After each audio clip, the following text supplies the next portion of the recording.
We are in the thick of a federal election campaign and we want to hear from all of the Lethbridge candidates. Today joining me at the desk is Amy Bronson, the federal Liberal candidate for the Lethbridge riding. Welcome to BCN. Hi Hal, thanks so much for having me. It is wonderful to be back here at Bridge City News. Yeah, good to see you. So why don't you explain to our viewers what your other job is when you're not out campaigning? Absolutely. So when I am not a political candidate here in Lethbridge, Alberta, I work for a large professional services firm providing advisory services to clients. And some of those major clients that I have worked with are government ministries or crown corporations. And so they come to myself and my firm for advisory services on a range of issues. It gives me a really unique insight into operations of both large businesses, small businesses, and government functions. And it's some of what has brought me into wanting to do the work that I'm doing here right now in Lethbridge. And taking a 6-month sabbatical as you're out door knocking, campaigning right now. How many doors have you knocked on so far? We have knocked on over 4,000 doors since May. Wow. And we have made approximately 1,500 phone calls as well. What are the big issues that a lot of people who are answering the door are saying to you? It's like, Amy, I want to talk to you about these 3 big hot button items. What are they? The number one issue in our community is the impacts that we're experiencing because of the drug opioid crisis in this region and in our nation, right? Like we are so hard hit from this and we are feeling it from every angle. And this is really just impacting us from all sides. So that's what people bring up, and they bring it up from every angle you can imagine. I think that also relates to other concerns that people feel, which is really the ability for them to provide for their families and just keep their jobs and increasingly have better jobs. Jason Kenney, Alberta Premier, recently announced $140 million over 4 years to help with a lot of the opioid crisis in our province here. But how can the feds actually help? Justin Trudeau and the Liberals, what can they do federally? The federal government response, this is great news. I think that this has to stop being a partisan issue. This is something that we all need. We need all hands on deck to get deep into the supports we need. And Lethbridge really truly needs our fair share from all levels of government. And that's something I will advocate for and just not stop until we get it. But at the federal level, we have, of course, the border security aspects and justice system elements are very important. The cuts to the border services that were made under the previous government, those came at the time when we're seeing this kind of increased concern at our border crossings for these new drugs that we didn't understand before. That has been refunded. So we're seeing funding at the border services. We have to change things at the federal level, as well as looking at emergency funding. There's been emergency funding at the federal level. I want to get that here in Lethbridge and get those access to treatment, to better evidence, and preventative programming as well. Here in southwestern Alberta, a lot of the economy is agribusiness, obviously, Absolutely. right? Agriculturally based. But we also know a lot of people in the energy sector who live here as well. So how can we get those pipelines finally built? How can we get shovels in the ground, Amy? You're so right. So many delays, right? You're so right that agribusiness is the absolute bedrock of this community and this economy here in southern Alberta. And we're very lucky that because of that, we have a diversification that isn't necessarily available to us elsewhere. And with that agribusiness, there's been continued supports under the National Food Strategy from the federal Liberal government that are going to come to that sector. I'm very passionate about it. It's my family background. I grew up in the beef industry. My family owned a small business in the beef industry. I've spent so much time on ranches and feedlots and working cattle, and my family has over 100 years of farming in Alberta. Now, I've also had family members that have lost their jobs in the oil industry. Who here has not? We all know that this is something Lethbridge and the nation have prospered from. And frankly, we have to get this pipeline built, and that is in progress. That is significantly more in progress than it has been under any other government. So the Trans Mountain Pipeline expansion and the purchase of that asset by the federal government is an incredibly clear signal that this is a priority, that these needs in Alberta are heard, and this is going to go forward. How about Energy East as well, getting our oil out to Eastern Canada? So the Eastern Canadians don't have to buy Saudi oil or American oil. Even Elizabeth May, when I interviewed her in the past, the Green Party leader, says, why are we not buying Canadian oil? I think that the message that Canadian oil is a great choice within Canada, and it's something that we need to support. I think that is something to absolutely continue to bring forward, especially as an Albertan Liberal, the translation of those issues throughout Canada, understanding the barriers that we face to best expressing the business case for this to Quebec and why they need to understand this. and work with us on this is something that I'd like to be a part of. And I do think that the Liberal Party is the party best positioned to do that and to work at the pipelines that we have stated support for and to get those going. While we also look towards increasingly diversifying our sources of energy, and that is a message that other provinces really want to hear and need to hear. That's a concern of constituents across the country. So that's really the role the Liberal government and myself as a candidate I'm going to play within it.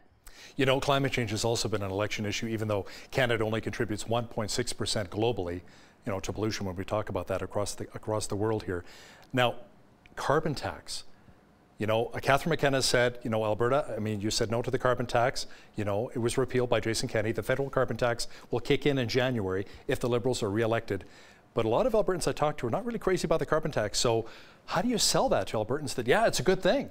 What's happening in areas where there is pricing on pollution is there are rebates coming back proportionate to what is being paid for in the pricing of the pollution to the individuals in Canada. So this is a revenue neutral program that returns that money back and is designed to be a market-based solution towards this. So I understand that there are challenges with a change like this.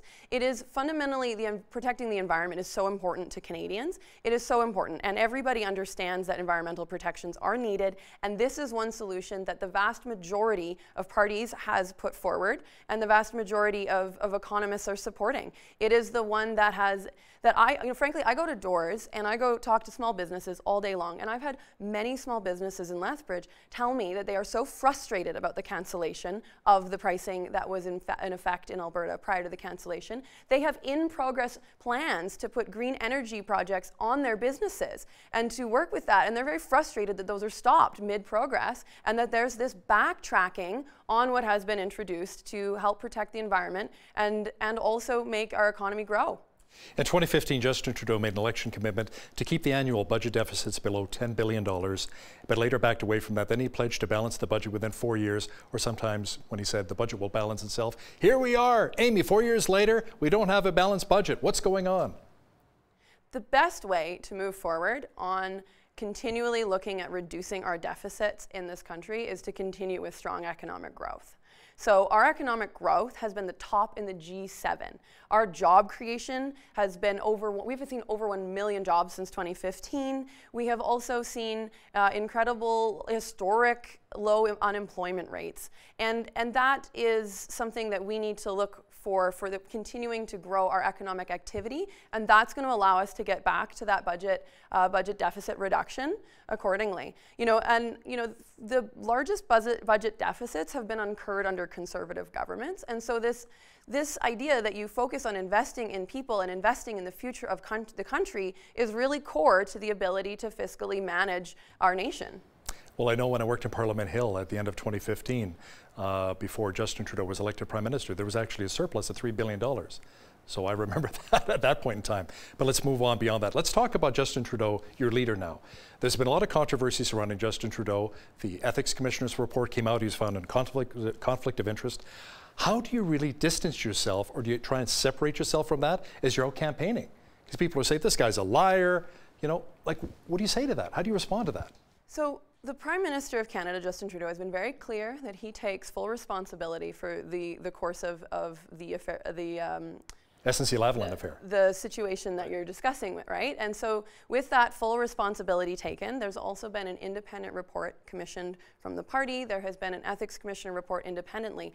And we as Canadians can take comfort in the idea that we're a democratic nation and we uphold our democratic institutions. We have independent reports that are commissioned, that are released in advance of elections. That is something that we uphold, and the accountability of all political parties is really important to me and to us, and that includes the parties we participate in. So we continue to participate in our own parties to make them better, to ensure that they keep those commitments going forward. And that's my response, is that I am going to continually participate in this, seeing those changes implemented that we have heard from the Prime Minister that will be. When you're knocking on doors, do some of the constituents here in Lethbridge say, well, they have an issue as well with Justin Trudeau blocking the RCMP investigation into the SNC-Lavalin affair? Are you hearing any of that from constituents?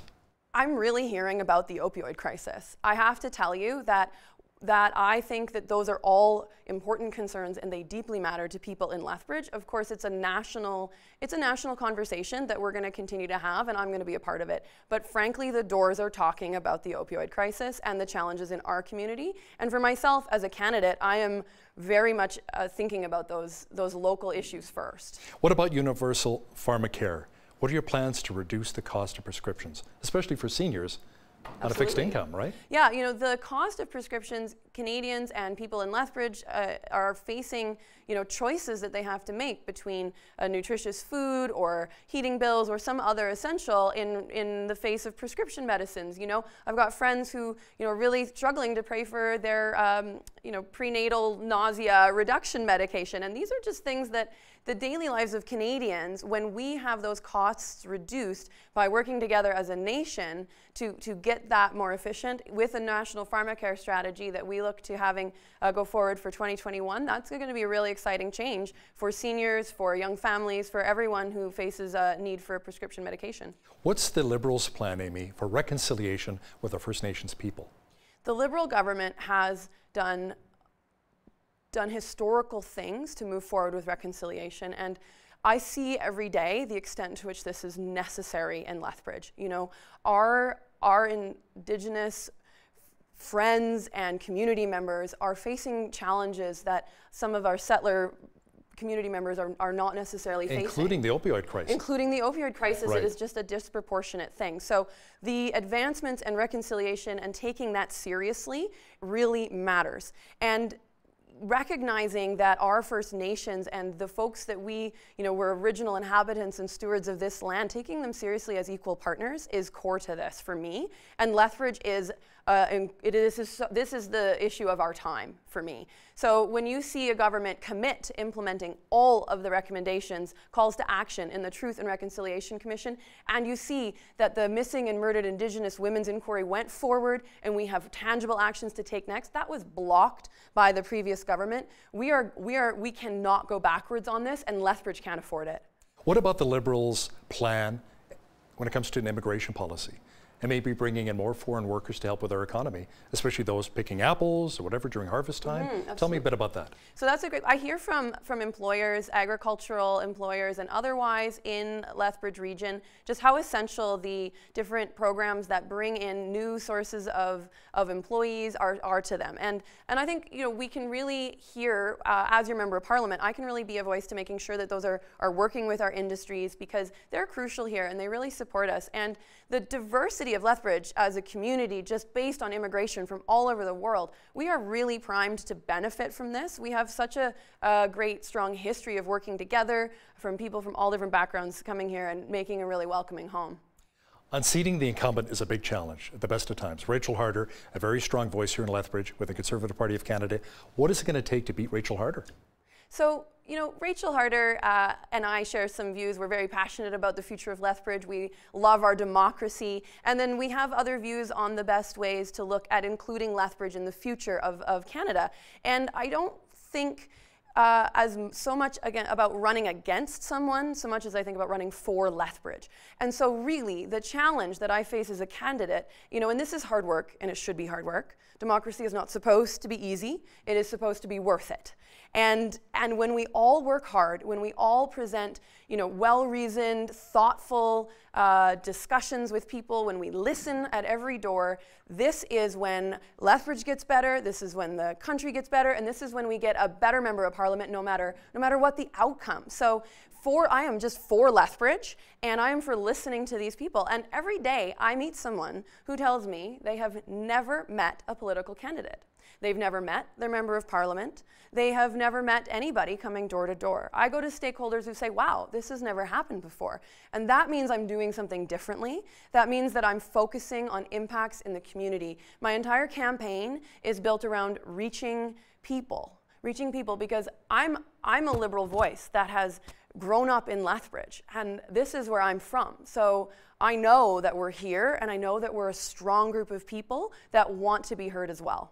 Something I like to ask all of the candidates as well, Amy, is where do you think your party needs to improve? Nobody's perfect. No party is perfect. Where would you like to see the Liberal Party, the federal Liberal Party, improve? For myself, as you know, a Liberal here in Lethbridge, in Alberta, I know that the Liberal Party cares very much about Alberta, and what I do think we can improve on as a party is really reaching here and having the translation exercise of the needs of Alberta really get to the point where Albertans know and understand how the Liberal Party does understand our role in the Federation, how pivotal we are to the party, you know, and I think I am here doing this. I decided to run for election here because I know that there are so many needs to uncover in the community that I will bring back to the Liberal Party that improves the party. You're very passionate about our city, which is wonderful to see, as am I. But what really sets Amy Bronson apart from the other candidates? What makes you different, unique? Well, you know, that's a really interesting question, Hal. I think I've had a really diverse set of life experiences for my age. I'm turning 30 mid-campaign, actually. So, well, happy early birthday. Thank you. It's a really exciting time in my life. So, for myself, I grew up here in Lethbridge, in the city, in a small business family that's working in technology innovation in the beef industry. My dad's a cattle veterinarian who started a tech business within that industry, and my mother is a nurse. So this gives me a really unique perspective, just embedded in my experience on how important our public sector is and what the bedrock of our private sector is and how to work with both sides. For myself, in my career, I of course have worked most recently in a large national firm, so I understand working with industries and businesses, but I also have a background that includes experience abroad, working with nonprofits and in international development. I have worked within a refugee camp. I have done work in international development supporting other governments. I've traveled quite extensively and worked in like 3 different sectors. So this helps me deliver for Lethbridge. Amy Bronson, federal Liberal candidate here in Lethbridge. Thanks a lot for joining me in studio today. Thank you so much for having me, Hal.